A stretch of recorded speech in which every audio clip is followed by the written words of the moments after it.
Selamat pagi anak-anak. Pagi. Gimana kabarnya hari ini? Luar biasa.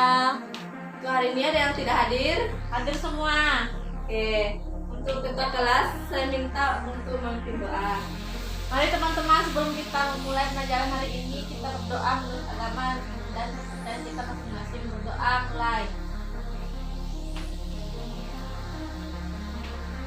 Berdoa selesai. Oke. Untuk materi kita hari ini itu adalah tentang stratifikasi sosial. Di mana stratifikasi sosial ini adalah suatu bentuk pengelompokan manusia berdasarkan atas lapisan atau tingkat yang bertingkat-tingkat. Nah, stratifikasi sosial ini memiliki beberapa contoh. Pertama, contoh dari stratifikasi sosial ini berdasarkan sistem kasta. Yang kedua itu berdasarkan tingkat kekayaan. Nah, stratifikasi sosial ini terjadinya karena adanya keseimbangan antara hak dan kewajiban, sehingga rasa tanggung jawab sosial itu semakin berkurang. Nah, lalu ketimpangannya. Stratifikasi sosial ini memiliki ketimpangan. Nah, apa saja ketimpangan dari stratifikasi sosial ini?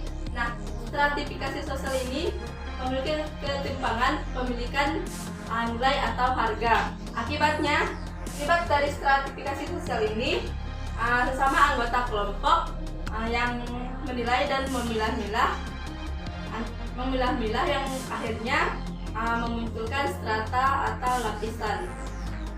Nah, stratifikasi sosial ini terjadinya dalam masyarakat.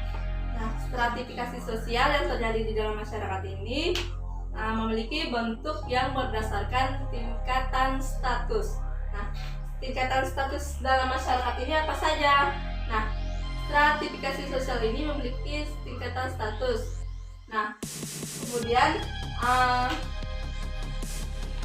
memiliki sifat. Sifat stratifikasi sosial ini memiliki 3, yaitu yang pertama stratifikasi sifat terbuka. Nah, stratifikasi sifat terbuka ini memungkinkan setiap orang untuk mencapai kedudukan yang lebih tinggi maupun lebih rendah, seperti jabatan pertama,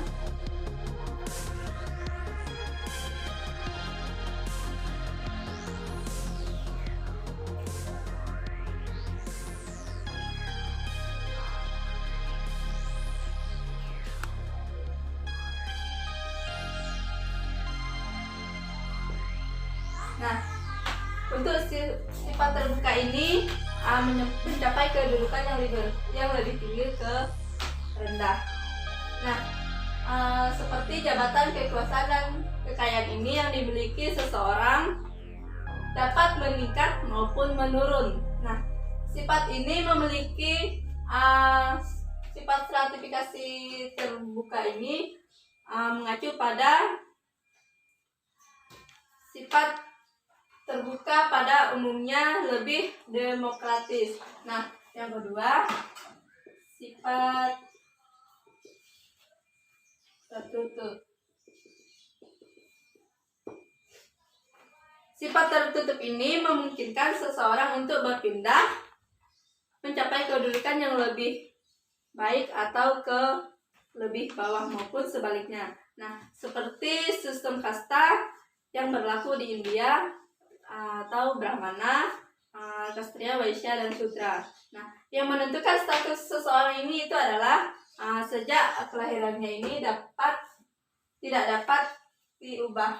Misalnya kita lahir di Malang ya, terus kita tinggal di Kalimantan. Nah, itu tidak bisa akan diubah. Kalau kita lahir di sini, pasti kita akan lahirnya itu tetap di Malang walaupun kita tinggal di Kalimantan. Nah, begitu.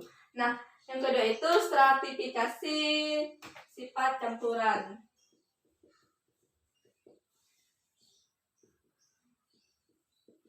Nah, stratifikasi sifat campuran ini memungkinkan dan tidak memungkinkan masyarakat untuk melakukan mobilitas.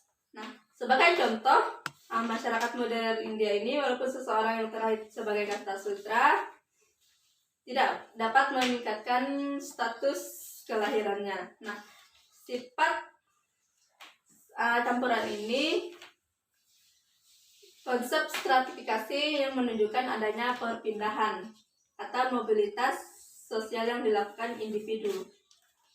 Nah, dari tiga sifat tersebut, nah, ada yang sudah paham? Paham, Bu. Oke, kita lanjutkan. Kita lanjutkan di fungsi.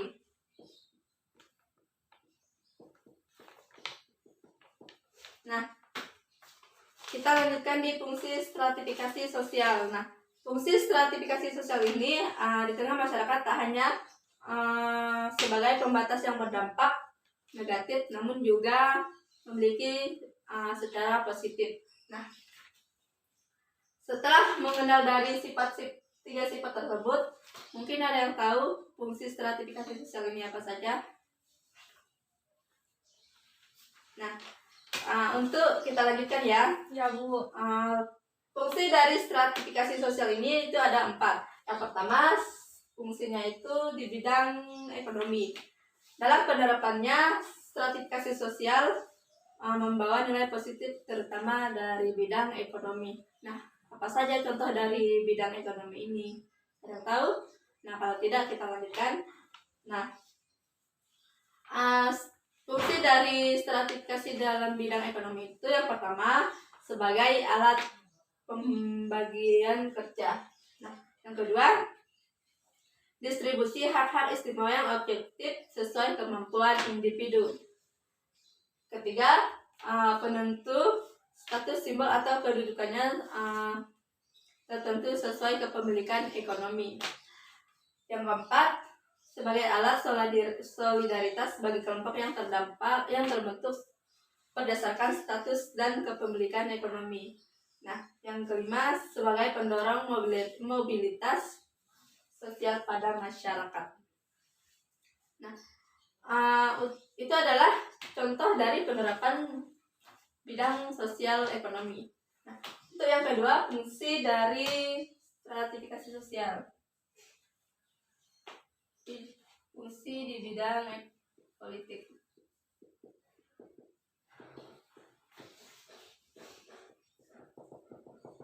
Nah, untuk fungsi dari bidang ini salah ya. Ini adalah sosial. Nah, untuk fungsi stratifikasi sosial di bidang sosial dalam kehidupannya hanya ada cakupan ekonomi atau berdasarkan kekayaan saja. Nah, contoh dari fungsi berdasarkan sosial ini apa saja? Nggak tahu, Bu. Nah, mari kita simak sama-sama ya. Nah, contoh dari fungsi bidang sosial ini kedudukan dan pembagian para bagi individu. Yang kedua, terbentuknya status simbol pada masyarakat. Yang ketiga, terbentuknya gaya hidup dalam masyarakat. Nah, itu adalah contoh dari bidang sosial. Untuk yang ketiga, itu adalah di bidang politik.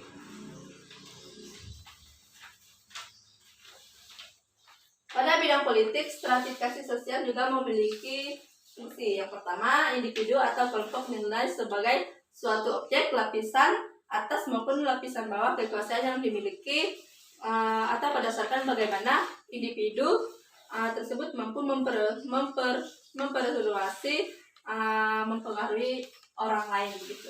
Nah, yang kedua, antara individu yang memiliki kekuasaan diletakkan pada lapisan atas. Nah, sedangkan yang dipengaruhi beberapa pada lapisan bawah itu menunjukkan hak, kewajiban, dan peran individu sebagai kekuasaan yang dimilikinya. Yang ketiga, menentukan peran dan wewenang seseorang dalam perjalannya sistem. Nah, yang keempat, mendorong seseorang untuk melakukan mobilitas sosial sehingga mampu menaikkan status sosialnya di masyarakat atau